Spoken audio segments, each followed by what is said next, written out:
们已经在一个相对应该是云雾缭绕。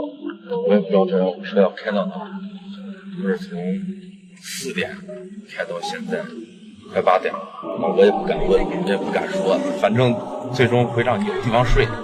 我开外头，你来你也死。我现在内心是慌的一笔啊，开始是激动，现在慢慢就慌。其实现在天还没有黑，但是由于我们在山上基本上把这个山都封了，什么都看不见了，感觉我们是大晚上的开车去。我的内心呢，也从最开始的这种愉悦啊，轻松愉悦，到现在这种忐忑，稍微在那一个没时间的，让我们和平检查开始。这就是我们今天晚上要住的那个地方，去住的那个地方的路。我看样子应该到了吧？可以啊。